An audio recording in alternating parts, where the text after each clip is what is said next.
In this video, we're talking about the second half of the Hundred Years' War and its effects.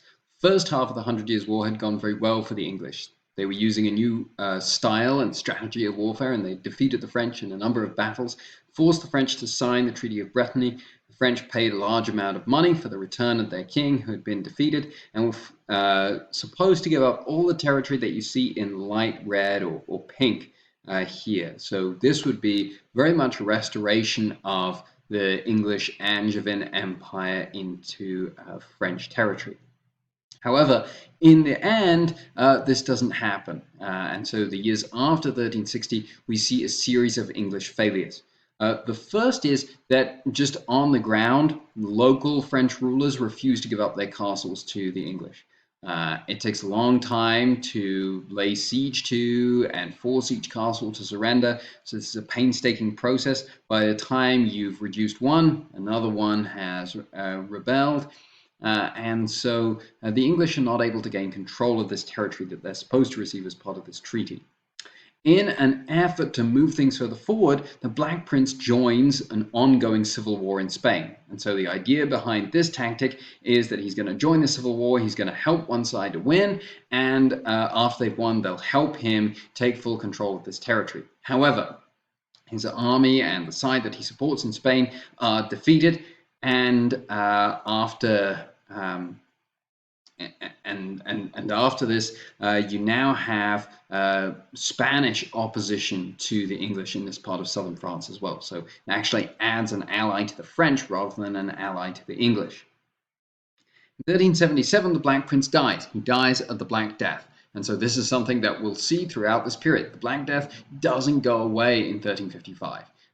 Fewer people die, but the disease is still there. People are still dying from it. And so every now and then we're going to see a major figure in history die as a result of this disease. This is actually one of the more pivotal deaths. The Black Prince had established himself as an excellent general. He was well respected throughout the Kingdom of England.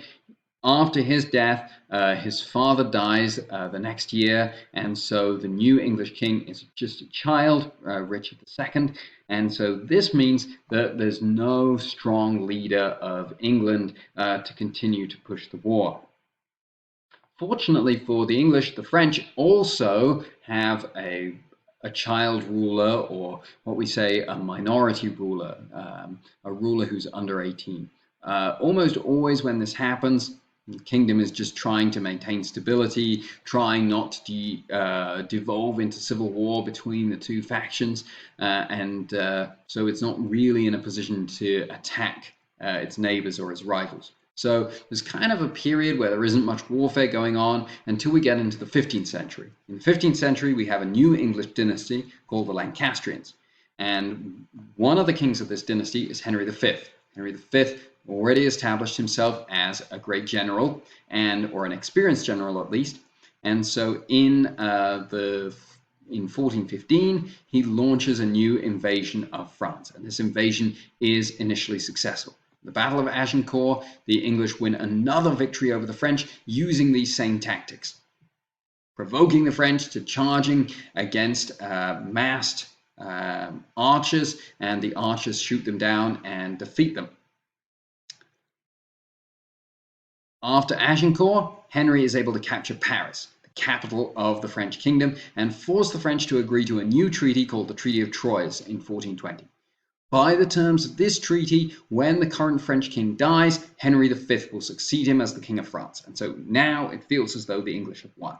Finally defeated the French. They're going to become the kings of France as well as of England, this dawn of a new empire. However, 2 years later, Henry V dies unexpectedly. He doesn't die of the Black Death, but his death is unexpected. He is young, and once again, the King of England, Henry VI now, is a child.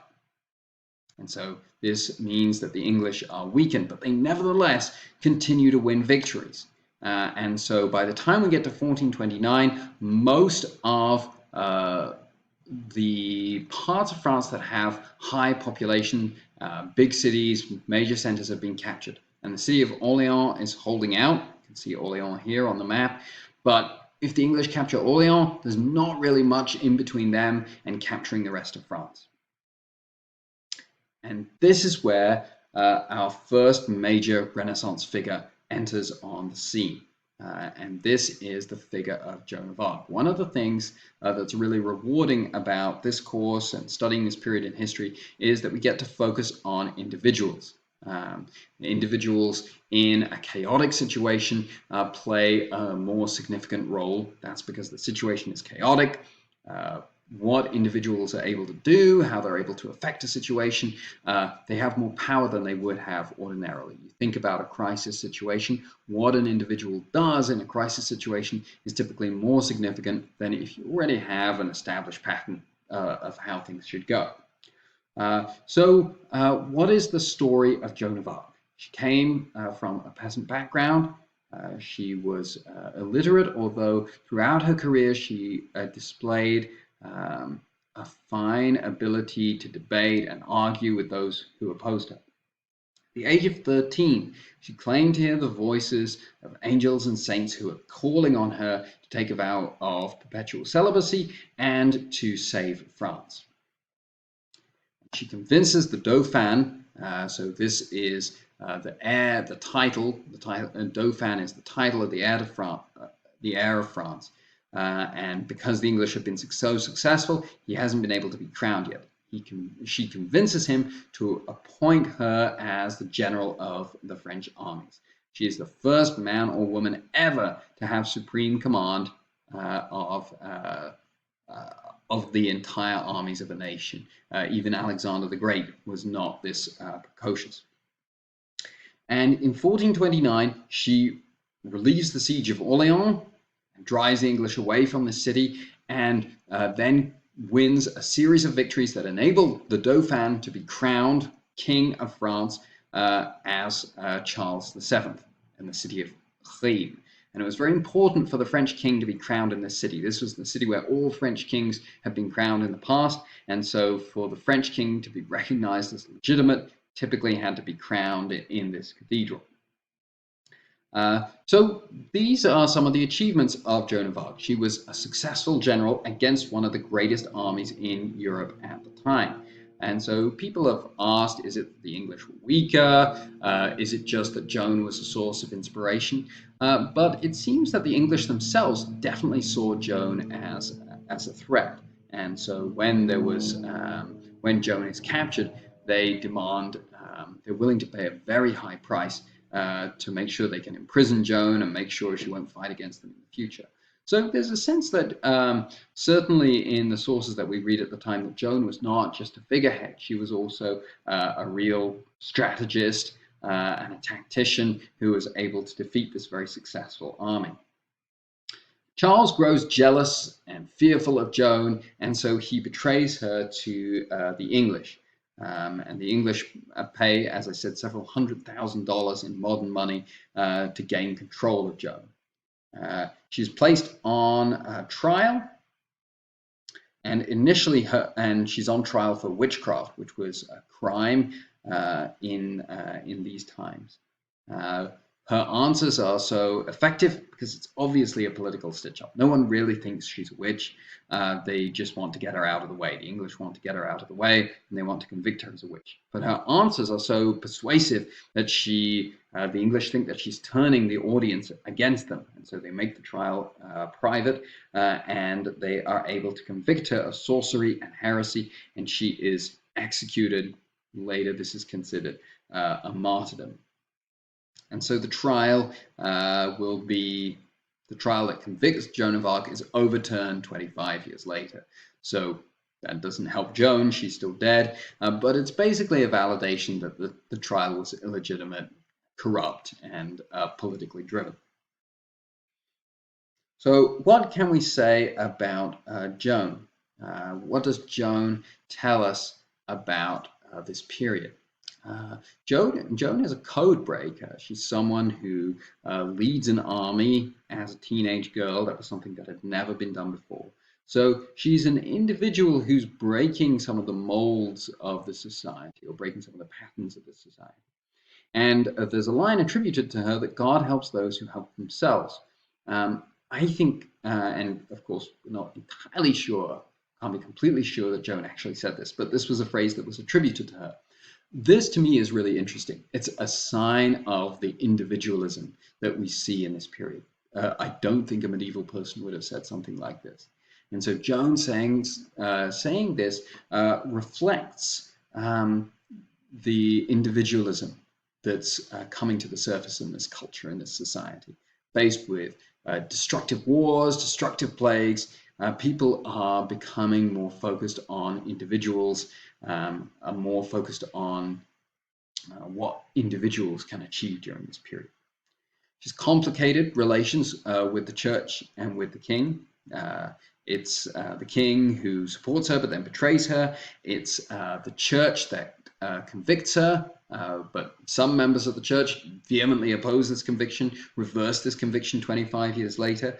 So it's not as though the church as a whole is opposed to her, but she has a complicated relationship with the church.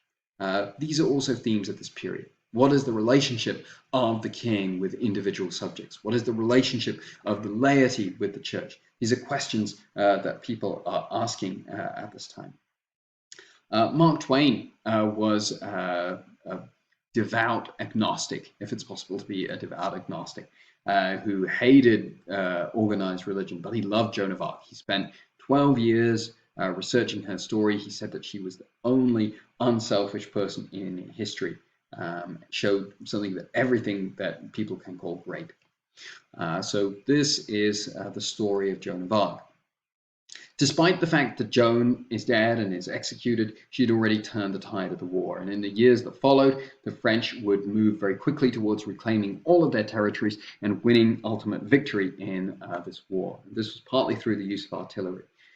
So a new technology that's being used in the battlefield. We've seen the use of the new technology of archery. Now this is the use of the new technology of artillery. And so whereas it had taken the English a long time to lay siege to a castle and eventually to capture the castle, the French are able to recapture territory much more quickly, take advantage of the fact that for the moment they're in the ascendancy, to batter down the walls of the castle using artillery and to reclaim their territory. And we also see the use of artillery, the way the tide has turned in the war in the Battle of Fourteenth in 1450. The Battle of Fourteenth is significant because it shows that the tactics that the English have used to be successful in the war during this period are no longer going to be successful. That's because how is the Battle of Fourteenth waged? The English do what they've always done in the past, line up their troops at the brow of the hill, got the archers, they say, come get us, we're going to shoot you down. The French commander just brings out the cannon and shoots the English off the top of the hill. When the English have to retreat to get out of the way of the cannon, he sends in the cavalry and cleans them up. So this is a sign, the significance of the Battle of Fourteenth, that the tactics the English have used to be successful in the 100 Years' War aren't working anymore. And so by 1453, the 100 Years' War has ended. The English have been driven out of France, basically forever. Significance of the 100 Years' War. There are a couple of important points here. First is that whereas medieval history of England and France is that the two countries are very much intertwined with one another, dukes of France, kings of England, how do they relate to the kings of France? That ends as a result of the 100 Years' War. From this point onwards, English expansion is going to lie outside of Europe, most famously in the Americas. England and France are going to go their separate ways as rivalries. There's going to be no future efforts to unite the two kingdoms. What do these events of the 14th century tell us about this society? Plague, war, famine. This was a period of violence and change. France was devastated by the 100 Years' War, even though it had been victorious. 100 years of campaigns across your land, huge destruction of infrastructure, and huge loss of life. Society was changing. The nobility had been humiliated in the 100 Years' War. Mounted knights were no longer the elite military force. They were economically marginalized as a result of the Black Death. So society is moving away from the nobility. More power is being concentrated in the hands of the kings, who control economics and the military forces in society. And lastly, and most broadly, society is less united than it had been before. The ties that have bound people together have been weakened. Society has become more individualistic than it was in the past.